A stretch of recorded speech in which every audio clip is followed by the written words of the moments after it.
Ngayon, magluluto po ako ng my own version of bulalo na may monggo or parang nilagang baka na may monggo. So, this is the main ingredients. So, meron akong pinakuluan ditong baka. Malambot na yun. Ang oras na yan siya. Tapos, may monggo.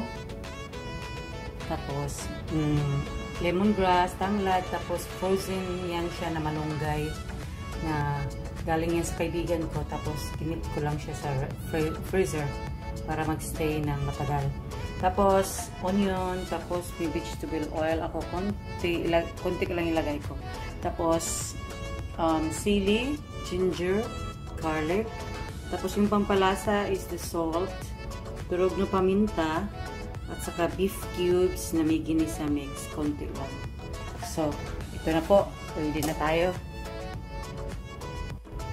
So, ngayon, magpapainit na po tayo nitong pan. Tapos, maglagay ng konting vegetable oil. Konti lang para pampaano lang siya sa mga ricado. Pangpagisa lang. Tapos unahin natin yung onion.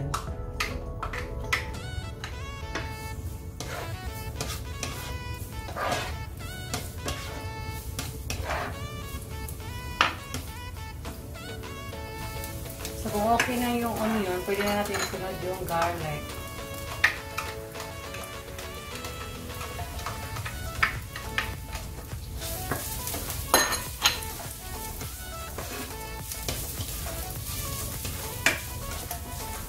Tapos yung luya, ginger.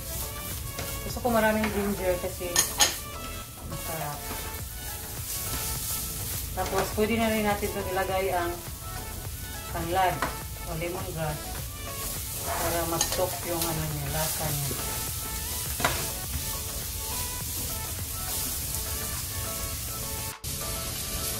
So ngayon, okay na yung mga sahog. Ito. Okay na yan.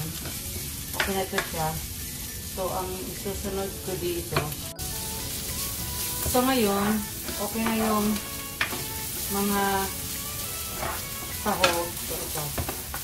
Okay na yan. Okay na ito siya. So, ang isusunod ko dito ay yung baka.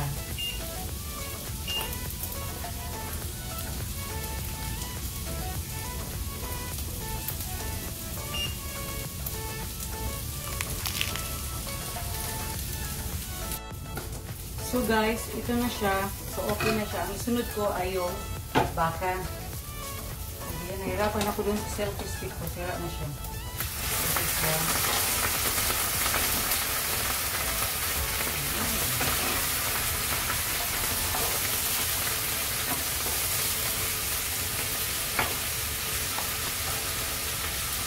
Malambot na to siya.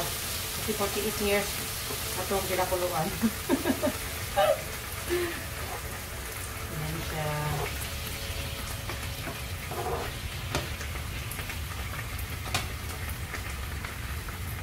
Kailangan mo na i-absorb yung mga sahog dito sa baka para lumasa.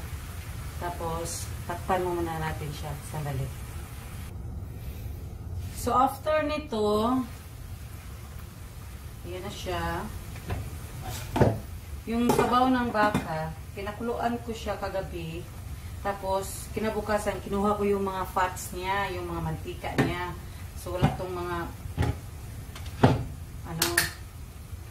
oil. Tapos, ilagay ko na yung munggo.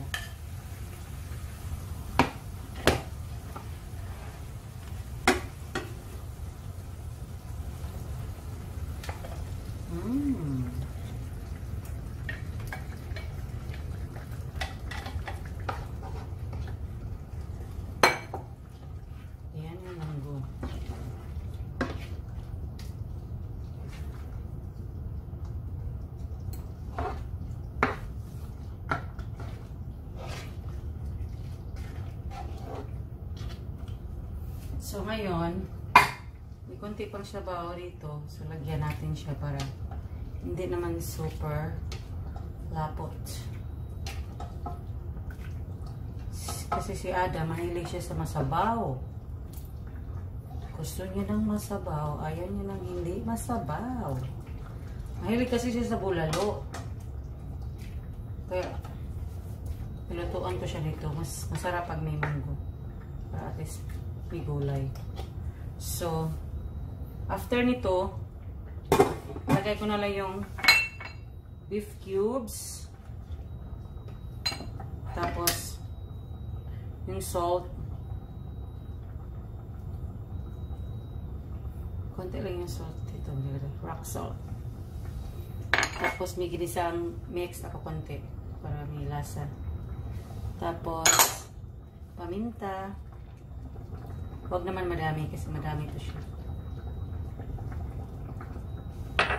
Tapos, what I did is, para super maanghang siya, kasi mahilig kami sa maanghang, nilalagyan ko siya ng sili. Ito, para at least kumulo yung pula. Maanghang siya mamaya. So, ito na siya. Ang bango.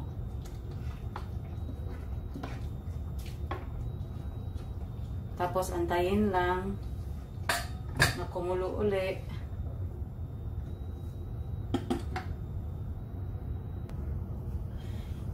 So, ito na siya ngayon. Kumulo na siya. Kumulo na siya. So, i-ano lang natin yung lasa niya. Tikman muna natin kung okay na ba yung panlasa. Kung hindi na ba maalat or tama lang.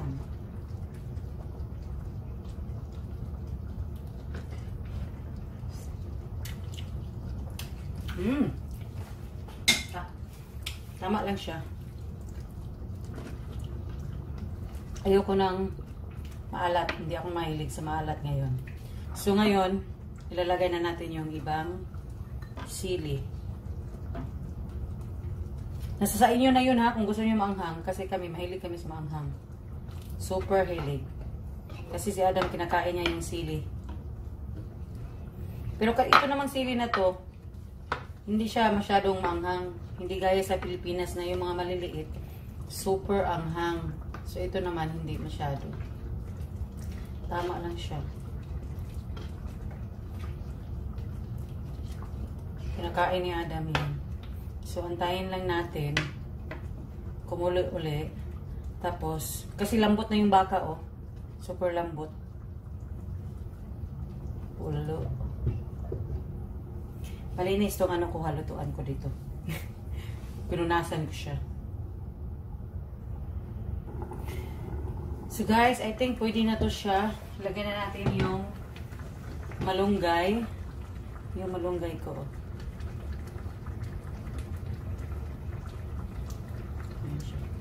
Frozen kasi siya. Kasi nilagay ko siya sa freezer. Kaya naging ganito siya.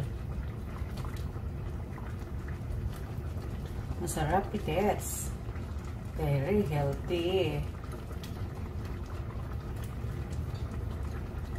Saka yung bulalo ko, walang ano yan. Walang mga sibo-sibo. Kasi tinanggal ko na yung sibo. Mas maganda kasi siya. Pakuluan mo kinagabihan. Tapos, nabukasan naman. Kunin mo yung mga sibo niya kasi lulutang yan eh. Mulutaw siya. Kung sa Bisaya pa.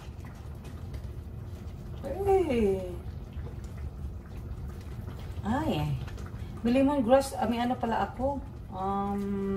Spring onion. Sandali. Kuha mo na ako. So guys, may spring onion pala ako. Nakalimutan ko. Meron pala ako sa ref. So, lagay ko na lang siya. Sarap naman kasi ito. Kahit hilaw-hilaw pa.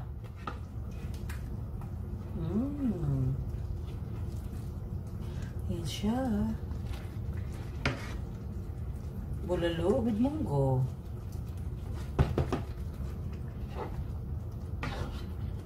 Yan siya. Sobrang lapot niya guys. So, may sabaw pa doon sa baka kanina. Nilagyan ko siya konti.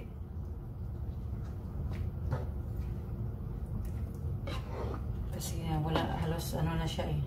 Parang baka ma-dry na siya. Ayoko naman ng dry.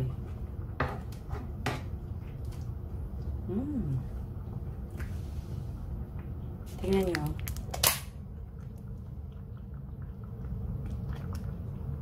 Sarap nito. So, takpan mo muna tapos antayin mamaya.